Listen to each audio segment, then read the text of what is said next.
마태복음 25장에 나오는 세 번째 비유를 우리 같이 읽었습니다. 양과 염소에 대한 비유인데, 예수님이 재림하시는 날 오른편에 서는 자가 있고 왼편에 서는 자가 있다라고 합니다. 오른편에 서는 자는 복 있는 자들이고요, 예비된 나라를 상속받을 자들이고요, 왼편에 있는 자들은 저주를 받은 자들로 멸망의 처소에 들어갈 자이다, 이렇게 말씀을 주고 있습니다. 그러므로 우리는 무조건 오른편에 서야 됩니다. 오른편에 서야 됩니다. 분명한 것은 그날 예수님 재림하신 날, 심판하시는 날 오른편에 서야 되지만, 오늘 이 땅을 살아갈 때도 오른편에서 사시길 바랍니다. 오른편에서 사셔야 돼요. 늘 왼편과 오른편에 있는데 오른편에 서는 삶을 사시길 바랍니다. 그러면 이 오른편, 성경은 오른편에 서는 자를 양들이라고 얘기하고요, 왼편에 서는 자들을 염소라고 얘기하고요. 그러니까 오늘 이 땅을 살 때 양으로 사셔야 됩니다. 이게 오른편입니다.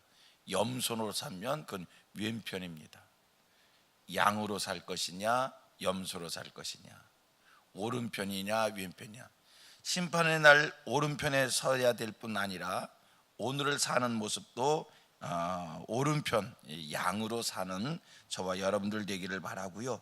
이제 25장 말씀에 이제 세 가지 비유 계속 살폈었으니까, 세 가지 비유가 이야기하는 게 뭐냐면, 재림을, 예수 그리스도의 재림을 기다리는 자들이 어떻게 이 세상을 살아야 되느냐라고 하는 것을 말씀을 주고 있습니다.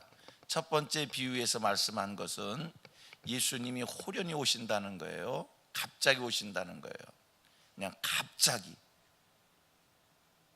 그래서 갑자기 호련히 오시는 주님이기 때문에 늘 영적으로 깨어 있어야 된다, 깨어 있음을 강조했고요. 두 번째 비유를 통해서 우리가 교훈받은 것은 예수님의 재림의 때는 셈을 한다는 거예요. 셈.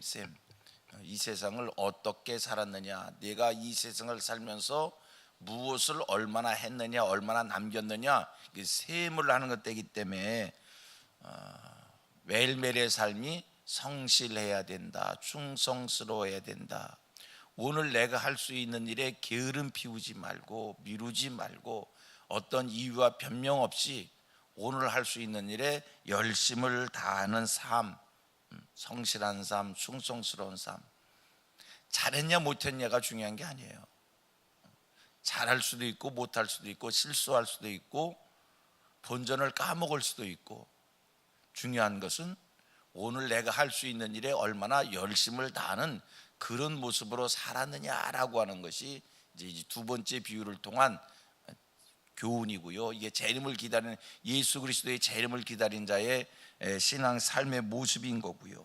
자, 오늘 세 번째 비유, 양으로 살라고 우리 모두 다 오른편에 속한 자들 되기를 바랍니다. 그러면 예수님이 이 세상 오셔서 이제 분명히 구분한다잖아요. 오른편에 설 자와 왼편에 설 자를 구분하는데, 이 오른편에 설 자와 왼편에 설 자의 구분의 기준이 뭐냐, 양이냐 염소냐는 거고요. 그러면 어떤 사람이 양이고 어떤 사람이 염소냐라고 하는 얘기를 35절과 36절이 말씀을 줍니다.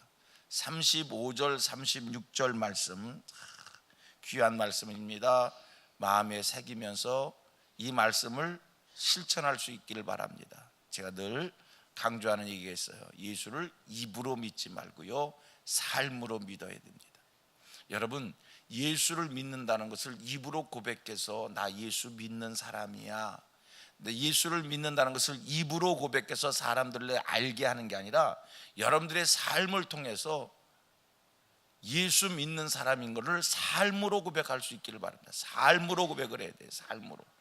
예수 믿는 자의 삶이 뭔가, 35절 36절 같이 읽겠습니다. 시작. 내가 줄일 때에 너희가 먹을 것을 주었고, 목마를 때에 마시게 하였고, 나그네 되었을 때 영접하였고, 헐벗을 때에 옷을 입혔고 병들었을 때에 돌보았고 옥에 갇혔을 때에 와서 보았느니라. 여러분, 이게 예수 믿는 자의 삶입니다. 여러분들에게 이런 삶의 모습이 있어야 됩니다. 찬송을 많이 했느냐, 기도를 많이 했느냐, 성경을 많이 읽었느냐, 이게 중요하다는 게 아니에요. 이게 중요하다는 게 아니에요. 뭐가 중요하냐? 줄일 때에 먹을 것을 주었고, 목마를 때 마시게 하였고, 나그네 되었을 때 영접하였고, 헐벗을 때 옷을 입혔고, 병들었을 때 돌보았고, 옥에 갔을 때 와서 보았느니라. 이게 예수 믿는 자의 삶이라는 것이고요. 우리 예수님, 이런 자들이 오른편에 선다. 내가 줄일 때, 내가 줄일 때, 내가 줄일 때. 쭉 이렇게 말씀하니까 오른편에 섰던 사람은 오히려 깜짝 놀라요. 선생님, 주님, 내가 언제 주님이 줄일 때 먹을 것을 주었고, 주님이 목마를 때 마시게 했고, 주님이 나그네 됐을 때 내가 언제 영접했고, 내가 주님이 헐벗을 때 언제 옷을 입혔고, 주님이 병들었을 때 내가 언제 돌봤고, 주님이 갇혔을 때 내가 언제 찾아뵀습니까? 나 그런 적 없어요. 그랬더니 예수님이 부연 설명합니다. 뭐라고 얘기합니까? 지극히 작은 자에게 한 것이 곧 나에게 한 거다. 여러분, 우리는 하늘에 계신 하나님을 믿고 하늘에 계신 예수 그리스도를 믿는 사람들인데, 우리가 예수를 믿는다는 게 뭡니까? 주님을 섬긴다는 게 뭡니까? 예수님 오늘 우리에게 분명히 말씀 주십니다. 지극히 작은 자에게 하는 것이 곧 나에게 하는 것이다. 예수 믿는다고 하면서 하늘만 주목하고 있으면 안 됩니다. 주변을 살피시면서 오늘 나의 도움이 필요한 사람들, 내가 돌봐야 될 사람들, 지극히 작은 자들, 그들에게 여러분 내가 먹여야 되는 것이고요, 마시게 해야 되고요, 그들을 환영해야 되고요, 그들을 입혀야 되고요, 그들을 돌봐야 되고요, 그들을 찾아가야 되는 거고, 이게 예수를 믿는 겁니다. 여러분, 우리 신앙생활 꼭 우리가 같이 얘기하잖아요. 신앙생활입니다. 믿음 생활입니다. 신앙과 생활은, 믿음과 생활은 이게 나눌 수가 없는 거예요. 늘 같이 다니는 거예요. 같이 고백합니다. 신앙생활입니다. 예, 그래요. 우리가 주를 믿으면 믿는 자의 삶이 따라다니는 거예요. 따라다니는 거예요. 우리 주님께서, 하늘에 계신 주님께서 내게 잘하라 라고 이렇게 말씀하는 게 아니라, 내 주변에 있는 지극히 작은 자들, 내 도움이 필요한 자들, 그들을 돌보고 그들을 섬기고 그들과 함께 해라. 그게 곧 나에게 하는 것이다 라는 이런 말씀을 주십니다. 우리 성도들은 교회 속에서 우리끼리 잘 사는 게 아니에요. 교회 밖에 나가서 지극히 작은 이들을 돌보고 사랑하고 함께하고 찾아가고 그들을 세워주고, 여러분, 이러한 신앙생활이 있는 저와 여러분 우리들 되기를 축복합니다. 이제 41절 이하 45절 말씀을 보면, 왜 저주를 받습니까? 왜 지옥 형벌을 받습니까? 이유는 믿음의 실천이 없기 때문에. 오늘 결론은 신앙생활 잘하자는 거예요.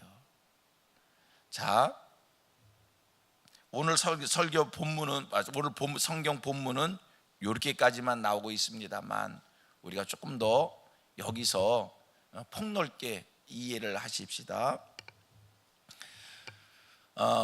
주님 앞에 서는 날 양과 염소가 나뉘어진다고 그랬어요. 우리 신앙생활을 양으로 비유해 주셨고 염소로 비유해 주셨어요. 오늘 우리의 신앙생활이 양이 되길 바랍니다. 그러면 양의 생활이 뭐냐? 35절로 36절로 말씀합니다만 이제 폭넓게 이해하십시다. 우리 모습이 양 같아야 될 줄로 믿습니다. 양은요 온순합니다. 온순합니다. 양은요 순종적입니다. 양은요 주인의 인도 따라 삽니다. 양은 고집 부리는 것 같아도 주인이요 이렇게 몰면 몰려와요. 그게 양이에요. 양은 주인이 이렇게 모는데 안 따라가겠다고, 안 끌려왔다고 보겠다고 버티지 않아요. 양은 온순합니다. 주인의 인도 따라 삽니다. 양은 절대 튀지 않습니다. 함께 모여 삽니다. 여러분 양 같으시기를 바랍니다. 오늘의 삶이 양 같아야 되는데, 자 그럼 염소는 어떻습니까? 염소는요 이상하게 염소 그냥 저는 뭐 내가 이제 이 도시에서 사는 사람이라 염소를 뭐 이렇게 특별히 본 기억이 별로 없는 것 같아요. 그런데 그냥 막연히 염소는 꼭 고집불통일 것 같아요. 염소는 막연히 생각해보면 그냥 디디받기 좋아하는 것 같아요. 같을 것 같아요. 염소는 가만히 생각해보면 자기 주장이 있을 것 같아요. 성경은 양과 염소를 나눠놨고요. 우리 성도들 속에 다 양처럼 되라고 했으니까 우리에게 염소의 모습 없기를 바랍니다. 신앙생활 하면서